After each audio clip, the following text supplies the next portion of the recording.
This is Bloomberg Rewind. I'm Matt Miller. We've been talking a lot about Europe, but let's take a moment to look at the fastest growing economy in the world, and that's China. Deirdre Bolton sat down with two experts on investing in the region. Jim Rickards, he is Senior Managing Director at Tangent Capital Partners, and Jim Baucus, Chair of the Global Practice Group at Greenberg Traurig. She asked them if China is about to change its currency policy. This is how the currency wars play out.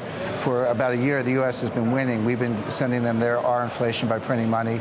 They finally said inflation was a threat, so they let their currency appreciate.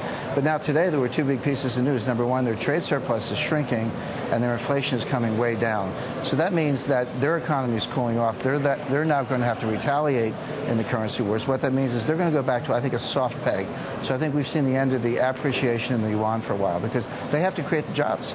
And Jim, what does this mean as far as the relationship goes between the U.S. and China? I mean, we know there's a lot of pressure from Washington, D.C. to let the yuan appreciate. Sure. So what if China freezes? As Jim Rickards just said, maybe they're not going to freeze in some sort of big overt motion, but maybe they go to soft peg. What does this mean for trade? If China stops the appreciation of the yuan, it will significantly increase the political pressures in the Congress of the United States to pass the currency bill that's been pending for some time. And that would not be good for the United States or for China, much less for the overall relationship.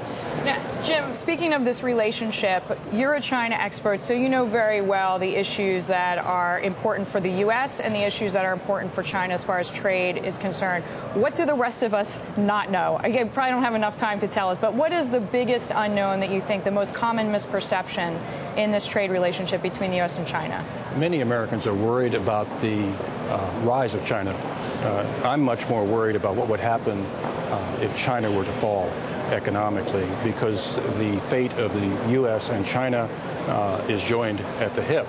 I think there's much too much emphasis on currency as an issue. Certainly the Chinese need to appreciate their currency to help us and to help themselves make their rebalancing that they need to make. I think the way to make money in China is to invest in U.S. companies doing business in China, good U.S. companies. So I would recommend IBM, Federal Express, Walmart, Coke. There are a certain set of companies that are going to get a lot of their profits out of China, but they're big enough to stand up to Chinese theft of intellectual property and kind of bullying. I wouldn't put a nickel into a Chinese company, and I'd be very aware of going in there as a medium-sized U.S. company on a joint venture. But if you take the U.S. giants getting revenues from China, that's the way to play the China story without getting immersed in China.